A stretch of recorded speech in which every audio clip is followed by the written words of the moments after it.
Hey everybody, welcome back to the Dungeon Dive. Daniel here. Alright, today we are going to go over a few things to set up the Perils of Cymbaline Island. We're going to be talking a little bit about Scarlet Heroes, or why I chose this system. We will be creating our character for the game. We will be discussing a little bit about OSR stuff in general. And we will be talking about the world and the lore and the background for this game. Now, I am by no means even close to an expert on RPGs or OSR stuff. OSR, for those of you who don't know, stands for either Old School Revival or Old School Rules. They are RPG games that try to go back and emulate the very early days of like basic and expert level Dungeons and Dragons, and just trying to strip things back to their basics, probably as a rejection to the bloat of rules and things like a Pathfinder or something like that. That's at least my impression. You know, I've been playing RPGs for a very long time, but I am not anywhere close to being an expert. I'm probably barely above an amateur level. So if I get things wrong, well, so be it. And this, to start off, this is probably going to rub some people the wrong way, but I would probably say that DCC, Dungeon Crawl Classics RPG, is probably the most popular, probably the most best-selling of the throwback RPGs of the recent years. And while I love that book, it's one of my favorite books that I own. I love looking at it. I love reading it. The art is absolutely incredible. I am actually not a very big fan of that system. I find it very difficult for a school of RPG that wants to go back and simplify things. I find DCC RPG to be very cumbersome to play. I don't enjoy playing it. I also think that it actually does a pretty poor job of representing, of emulating appendix in fiction. Now, you guys who have watched some of my sword and sorcery videos have heard me talk about appendix in fiction. Sword and sorcery fiction, appendix in fiction is some of my all-time favorite fiction to read.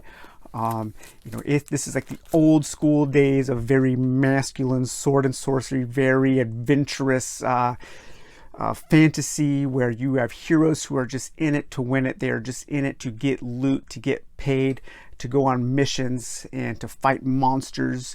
You know, this is like it's the exact opposite of something like epic fantasy. But not to get too much into genre semantics, but the reasons why I love books by like Wagner, like the Kane series, or books by Fox Kirik, the Warlock Warrior, kind of a parody of Elric. Elric is my favorite fantasy series next to The Dark Tower, Stephen King's The Dark Tower, or Otis Aldebert Klein, The Swordsman of Mars, one of the best of the Burroughs pastiches. Another Fox, his kind of parody of Conan, Kothar, and then this is just some oddity I picked up off my shelf, Thundar, Man of Two Worlds. But these books, the stories in these books do take place in incredibly deadly worlds, and DCC RPG is very good at simulating and emulating that. However, the heroes in these books are almost godlike. They are never truly in peril. They are never really almost about to die. You don't read sword and sorcery, or I don't read sword and sorcery fiction wondering if the heroes are going to prevail, but wondering how the heroes are going to prevail. In DCC RPG, your characters, when they start off, are so fragile that if they sneeze wrong, they could die. And so I never really get that sense of heroic sword and sorcery fiction while playing DCC RPG, because I am constantly trying to avoid everything in that game while I am playing it. And so as a player, I don't find that game to be very much fun. We just got through playing for a few months, kind of a hex crawl West Marches style campaign of DCC RPG, and I liked playing with my friends, and I liked the hex crawl, the adventure, but I did not like the system. It wasn't fun for me. And it is kind of in the direct opposite of Scarlet Heroes. One of the reasons why I have gravitated so strongly to Scarlet Heroes is that Scarlet Heroes is a old school rules system, very, very light on the rules. You can summarize the rules in one page, but you are an absolute badass hero in this game. As a matter of fact, if you roll poorly on your stats, on your attributes, you get to bump one attribute automatically up to 16 just because you are a hero who is good at something. And I like that. The game is all about being a lone hero who rushes headfirst into conflict, whether that be action, swordplay, magic, or wits, subterfuge, but you're good at things. And the game gives you as the player the opportunity to be just a badass hero. And that is what I am looking for when I want to play a game that is based on appendix in fiction or sword and sorcery fiction, because it does make me feel like Cain, makes me feel like Kirik or Kothar or Elric or Thundar, I guess. But so that is why I have chosen Scarlet Heroes. Scarlet Heroes, so far, I have only read it. I have not played this game yet at all, so I'm basing all of my opinions right now based on my reading and my understanding of the rules and how I am interpreting them in my mind and anticipating how they will facilitate play. But I think this is a fantastic system. I'm actually really looking forward to I'm going to start DMing a game or GMing a game soon for a couple of friends of mine. We're going to play it with 2 players. And so a world in need of heroes and the tales to make them. That is what Scarlet Heroes is all about. So the rules for creating your heroes, as we'll see, are very simple up to a point. There is a point in the character creation process that I could see being somewhat difficult for some players, and we'll talk a little bit about that and why. I think the book is really well laid out. While I am not a fan at all of the cover art, the interior art is quite good. Some of it is really, really good. And it has a lot of very good charts. The rules for playing the game are pretty simple. And there really isn't a lot of crunch. Combat is super fast because you are a badass warrior. You're a deadly warrior. And so you are always burning through minions pretty quickly. Monsters don't have hit points. You only attack them based on their hit dice. So for those of you who aren't aware, in monsters stats in a lot of old school RPGs, it'll say that the monster has 5 or 3, let's say 3 hit dice of hit points. And maybe that's a d6. So the GM would roll 3d6 and they would get a certain number of hit points, in this case 10 hit points for that monster. Well, in Scarlet Heroes, you attack the monster's hit dice. So 4 hit dice means that that monster has 4 hit points. Very cool because it keeps combat fast. All the characters in this game, all the heroes, I should say, the player characters, get a thing called a fray die, which is an extra dice that the player gets to roll in combat that just automatically does damage to enemies that are of a similar or lower level than the hero. Again, super cool. Damage is very simple. If you had a sword that did d6 damage, or maybe you were facing a guy who did d8 damage, you would roll your d6 damage and then consult this little chart over here, and it would tell you how much damage you do. You don't do 4 points of damage. In this instance, you would do 1 point of damage. If the enemy rolled a 7, then they would do 2 points of damage to you. Now, heroes, player characters, they have hit points. And they also have the ability to defy death, which is a way to push themselves to become super heroic with a kind of a risk-reward system. And I really like that a lot too. There are also rules to play where player characters do not die when they reach 0 hit points. In addition to that, after a combat encounter, you can heal up to 2 hit points of damage from that combat encounter. So it's a game that to me really facilitates heroic style fantasy, and I really like that a lot. Experience points are kept relatively low. You only need 2 XP to go up to level 2, 5 to go to level 3. The basic rules are you basically get a single experience point after each session, after each adventure, and that is quite nice too. Here is like the full rules reference. So as you can see, everything, all of the core rules fit on one page. You get a nice example of a game. Now, the game is designed, as I said earlier, it is designed for a single GM and a single player or solo. So that's how it is out of the book. That's how it was written. So it's written for very kind of small and personal stories, which I think also help to emulate that appendix in sword and sorcery style fiction, because so many of those stories are about lone heroes. So many of those stories are not about a party of adventurers. Whereas like DCC is kind of all about having that party. You really need that party.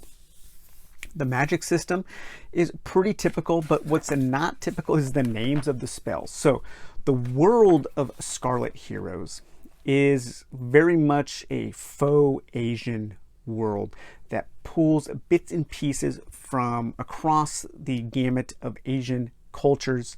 You have Filipino folklore, Japanese, Chinese. If this book was written in the 80s, it probably would have said it was something like an Oriental style adventure, but we don't, that word is not used anymore for good reasons. So, but that is kind of like, imagine that from if you were from an old school D&D era. But the names of the spells are like things that you would hear in a kung fu magic flying swordsman movie. You have Blessing of Gentle Fortune, Discern the Spirit Within, Funerary Rites, Hand of the Merciful Succor. Just really, really evocative and purpley prose style names of these spells. The Golden Morning Grace, Master of Antimony Gate, Meditation Upon the Clouds, Grant the Lesser Shadow of Life. They're evocative, they're interesting, but they also it's also kind of like if you're approaching these already having some knowledge of spells and RPGs, you're not really going to have a sense of what they actually do. So you do actually have to read the depictions of the spells. But I do like that. I thought that was a nice touch. And there aren't an abundance of spells. There is a good number of spells, but it's manageable. The magic system in this game is manageable, and I like that. So the world of Red Tide, this is the world where the game takes place in. We're going to be playing our game in a very modified version of this world. I'm going to use the background of this world, but not so much the present style of the world. The background of this world is this red tide, this red mist came over these sunset isles, and with it brought evil, demons, devils, magic, danger, and just completely enveloped these sunset isles in this new, changing them into this new realm of danger. So that background is fine, that will fit. I'm not going to be sticking strictly to the faux Asian setting. I will use it when I can, when it makes sense. But for the most part, Scarlet Heroes takes place on this main island here. Our adventure is going to be on this little, like, unnamed island here. And we're going to say that this map on the table represents the majority of that island. and this map represents a space, a territory of about 150 miles across. I don't want to have vast amounts of travel. I want the furthest I would have to travel to get to a certain point would be like a week or two, something like that by foot. So that is a nice little setting to have our adventure in. The world that I have created for this game is somewhat similar to a lit RPG world. If you're not familiar with a lit RPG, what that kind of sub genre of fantasy is, imagine the characters in a Japanese role-playing game like Final Fantasy games. Imagine them knowing that they are in a game. And it very much, it feels like a Japanese setting. There was an old anime called Brave Story, which was very much a lit RPG, probably the earliest that I'm familiar with. But in those kinds of stories, the world is a game, basically. The characters can go and they can buy +1 swords.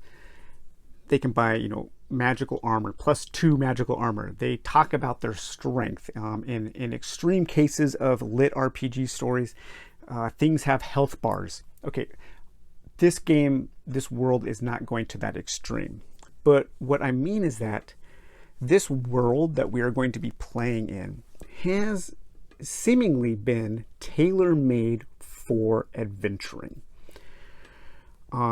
If you know anybody who believes in like creationism or intelligent design theory, they will often say that the world feels like it was designed for humans. Okay, well, that's because of things, they co-evolve next to each other. But this world was tailor-made by the gods for adventurers, for heroes, for the people who facilitate and participate in those adventures. And everybody in this world has accepted their station in life.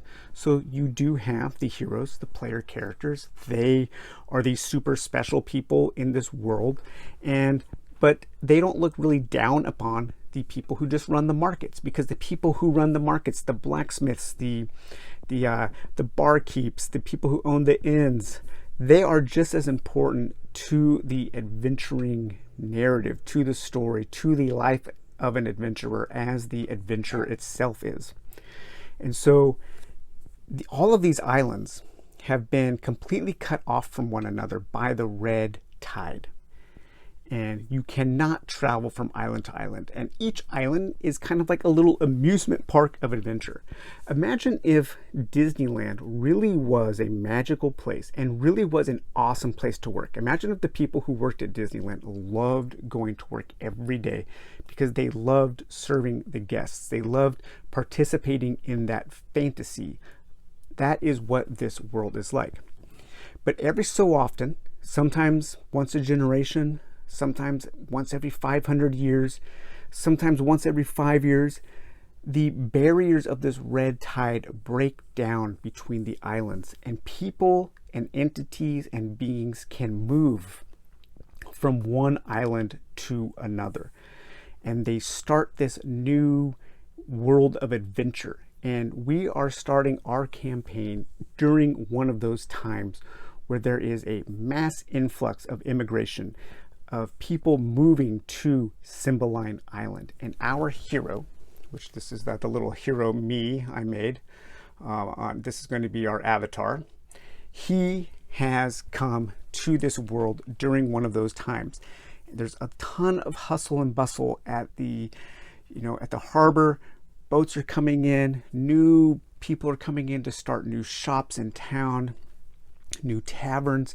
And during this time also, new villains come here, new people come here to do bad things, monsters come in and start creating dens and things, and move into the old dungeons and caves that have been cleared out by previous heroes. This world is kind of like being reset for a new generation of adventurer. And so that is the world that we are going to be playing in. And using Scarlet heroes as our basic rules, and also using white box because it is a very compatible system to this for some more traditional enemies and adventuring things. So let's make our hero. It's pretty easy. I'm going to roll on camera so you guys can see that I did not cheat. A little scary here because maybe our hero will be really terrible.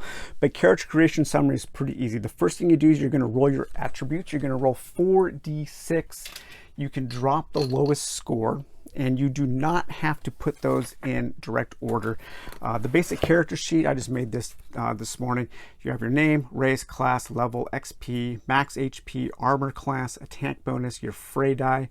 You have your standard 6 stats of strength, dexterity, constitution, intelligence, wisdom, and charisma. You keep your weapons, your attack and damage bonuses, traits and abilities. We'll talk about that. That's where it can get a little complex in creating your character because it's very important. But the first thing we're going to do is we're going to roll our 4d6, dropping the lowest die, and I will just keep the total here. What do we have here? Okay, so there's 10.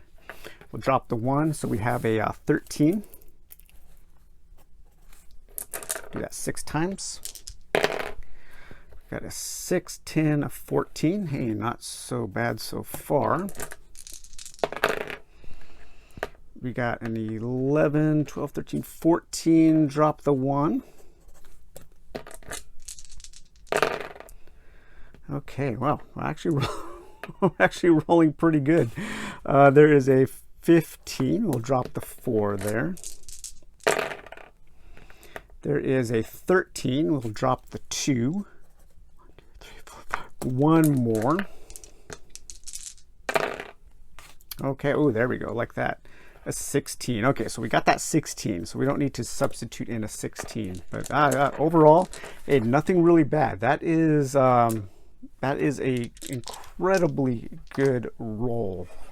So the kind of character we are going to play as is what I'm calling an adventuring archaeologist.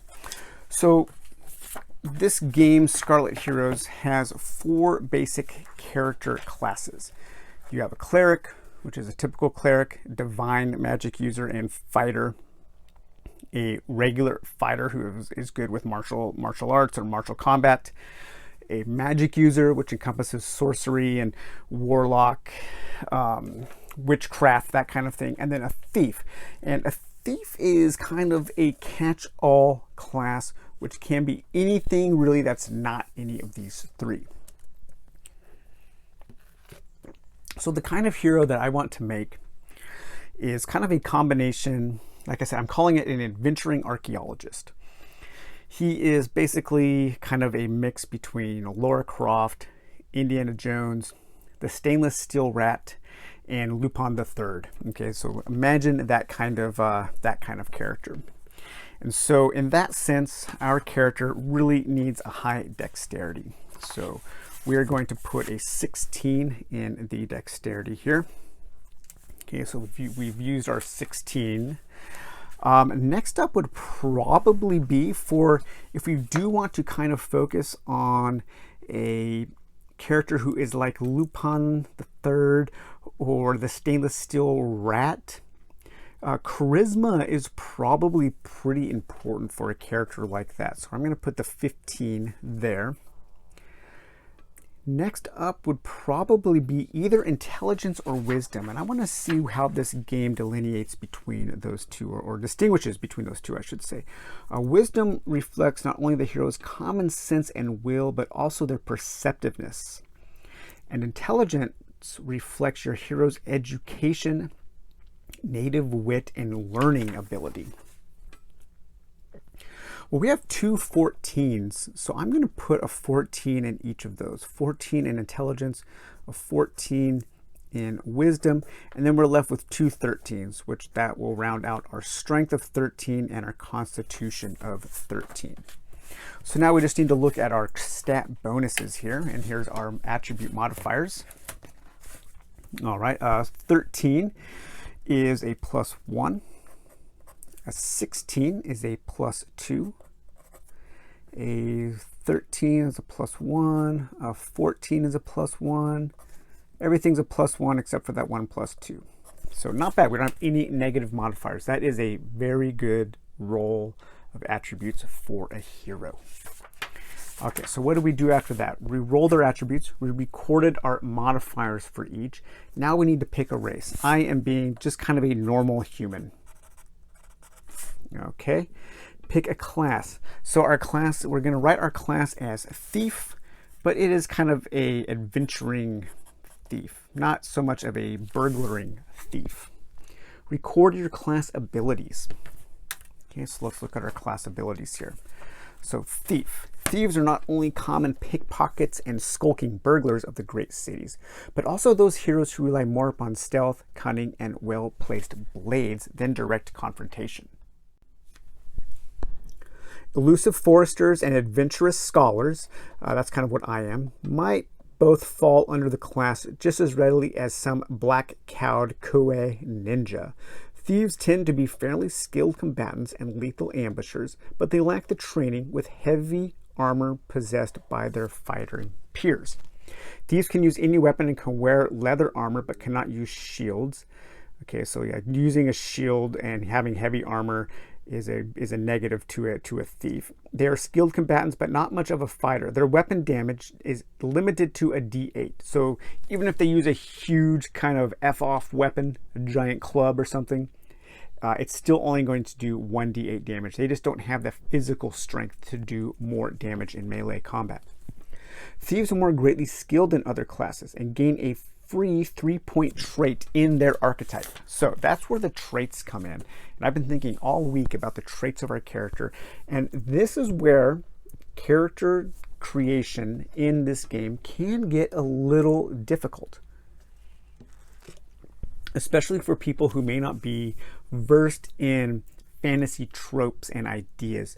So what traits are, traits define the character more than anything else. And they are, it's a couple of words, a sentence that you come up with to describe your character. And that description encapsulates a whole bunch of skills that your character is good at. And most traits can only go up to 3 points. And you get to add those 3 points to any rolls that you make that utilize that set of skills. Now, thieves are different because thieves become almost supernatural in their archetype. And my archetype is adventuring archaeologist. So that's what I'm going to put. So traits, adventuring archaeologist.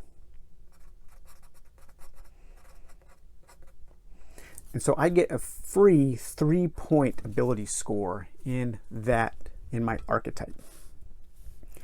Now, like I said, most classes, the traits can only ever go up to 3. The thief can continuously pump points into their archetype as they gain levels. Very cool. Because it says at high levels, a thief's abilities are almost supernatural in their perfection. Each time they advance a level, the archetype trait increases by 1 point, even beyond the usual 3-point limit. So that is my archetype. Thieves can also ambush unsuspecting foes. A thief attacking an unsuspecting or unwary target gains a +4 bonus to his attack roll and inflicts triple damage with his weapon and fray die. So armor I am allowed is leather, so we will definitely be buying some leather armor. I'm just going to write that down so I don't forget. My weapon is going to be a short sword. We will need to buy that. Initial hit points are 4 plus your charisma bonus, I believe. Let's see here. Yes, it's going to be 4 plus your charisma bonus. So my charisma bonus is 1. So my initial hit points are going to be 5 hit points. And then I get 2 hit points per level. My attack bonus is a +1. And my fray die is a D6. So that d6 can be rolled each round of combat to do direct damage to enemies that are a lower level than I am. And my weapon damage is again limited to 1d6. Okay, so we record our class abilities, we choose our trait. We need to choose a couple more traits because we are going to get some more points to spend in those traits. So two other traits that I want to have are a natural navigator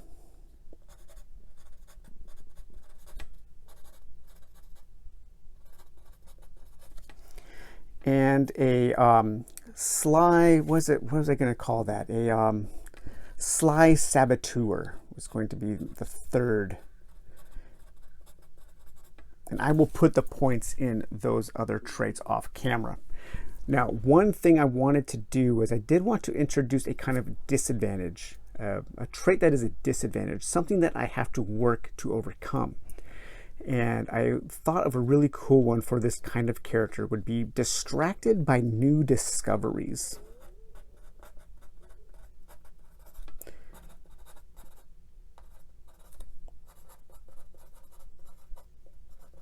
Now this is not going to have any points put into it, but it is going to be something that I will use to kind of govern my character's actions and interactions in this world.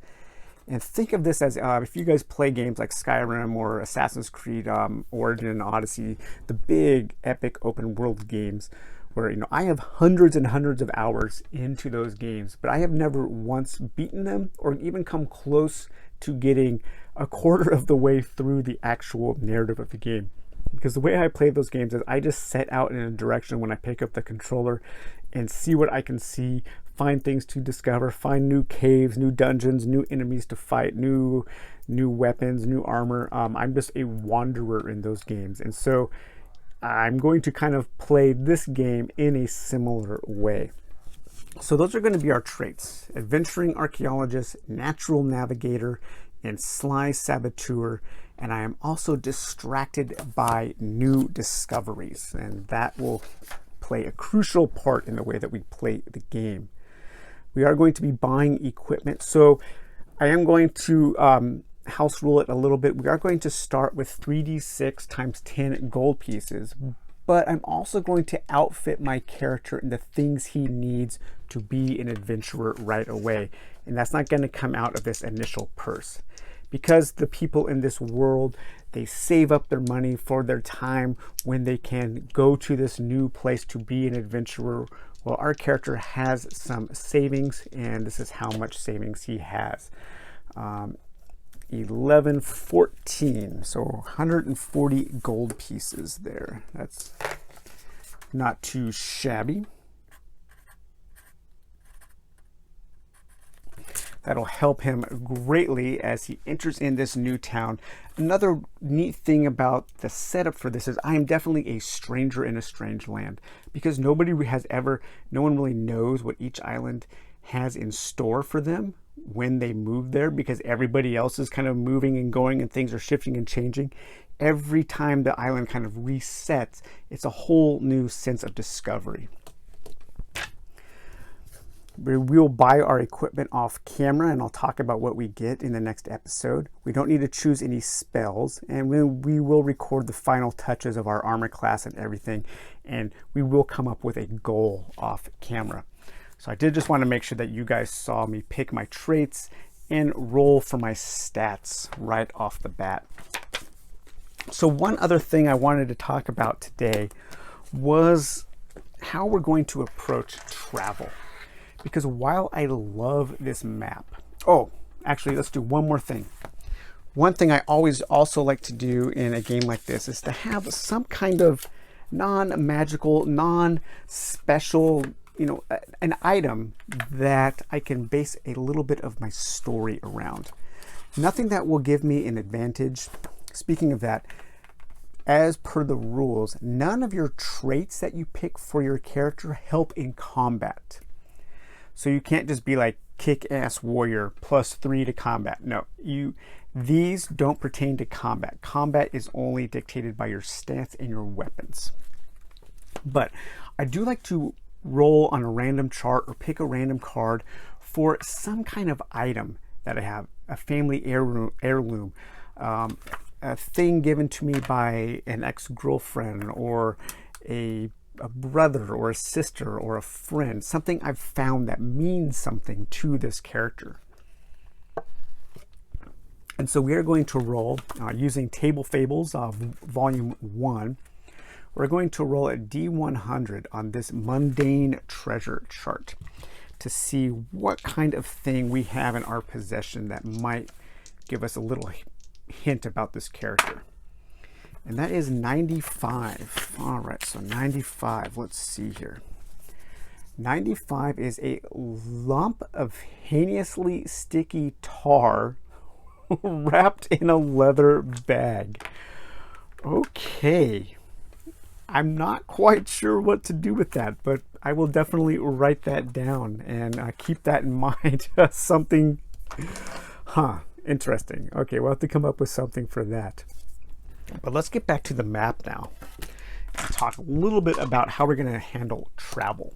So while I do love this map a lot, the art, it's very evocative. Like I said, it has all kinds of cool named locations where interesting adventures are just waiting to happen. The map is super not in scale. It's not a nice hex map where you can say every hex is 6 miles or 5 miles and move accordingly and have, very organized travel. The spaces are all different sizes. The buildings over in the city are very small, whereas things out in the wilderness are very large. So it's definitely a map. This is like a hand-drawn map of the world. This is like the map you would get when you go to Disneyland, that kind of thing. So the map is not the territory. It represents the world. So traveling, coming up with some travel rules was a little difficult, but I think I came up with something that I think is pretty interesting and that I think it's going to be a lot of fun. Travel is going to be somewhat abstract in the sense that we can move 4 spaces a day. But because there is no scale and it's really hard to determine distance on this map, we will keep track of our travel in terms of time. So after we have moved 4 spaces, so let's say I'm here at this petrified oak and I want to move over to the whispering wood, I would move 4 spaces so I could go 1, 2, 3, 4 to be at the whispering wood. Well, at the end of that movement, I randomly draw an overland travel card. And we consult how long it took me to travel that distance. So it took me 5 hours to travel that distance. Okay, so if it was 12 hours or less, then rations are not needed. But I do roll a d6. If a 1 is rolled, I roll a d6 again, and then I consult certain charts for certain kinds of encounters. If I traveled for fewer than 12 hours, I also get the opportunity to have a travel action at the end of the day. And I can do something like search the surroundings. I can stop and smell the flowers, which is what I'm calling a time of character introspection. I have a chart of like 200 character questions to ask myself while I am on my adventure to discover more about my character. I can repair a thing, I can work on or create a thing, or I can hunt for rations. If the traveling takes me longer than 12 hours, which about a third of these cards will say that the travel takes longer than 12 hours, well then it was just a grueling day of travel. And I don't have time to partake in one of these travel actions. And because it was so grueling, I didn't have time to pick up food along the way, so then rations are needed if it takes over 12 hours. And I automatically consult the nighttime entry on the card, which says that on this instance, a player wakes up at night and discovers they were sleeping on a horseshoe. The result is a week of relatively benign bad luck, but only for that player. Very interesting. That would make the next week of play in this game quite interesting. And I would need to spend rations. And I will automatically also have, on a roll of a d6 on a 1 to 2, I would also have some kind of other encounter, like a combat encounter or something. We are going to be keeping track of days, because certain things will be time sensitive in our adventure. And I've kept a very simple calendar. Each week has 5 days. Each month has 4 weeks, and there are 8 months in the year. And the days of the week are Montark, Tuestark, Wednestark, Thurstark, and Freitag. And each segment of 4 spaces of travel, and that encounter is a day. In a city, and there are 2 cities, there's this large city of Halfen and a smaller city up here. I can travel anywhere within the city in a day. And then I can do one kind of like city encounter, a location encounter to round out the day in a city. The city is definitely more densely packed than this city. Not as densely packed as in a supplement like Vorheim. It's not like a Tokyo packed city, but this is a very big, bustling city.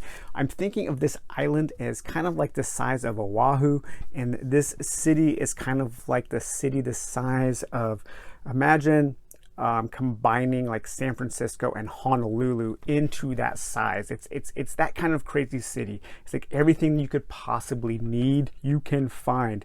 Any person you possibly could need, you could find if you know where to look. It's a huge metropolitan city that exists on this island. But I really do like those travel rules that I came up with. I think they will lead to some interesting situations for role-playing. Let me see if I can find that. So I do have this list here of a whole bunch of different encounters at D100 Wilderness Finds. I got this from adventureweek.com, and I have a couple charts from there. And then that Stop and Smell the Flowers, when I want to take that as a travel action, I could roll a D100 and consult this chart, which I got from dndspeak.com, just to find out a little something more about my character. For instance, let's say I did that and I rolled a 5. Does your character have any biases for or against certain races? Okay, well, that would be a time to have some introspection about this character and maybe come up with something to facilitate a story, an interaction, an adventure another day.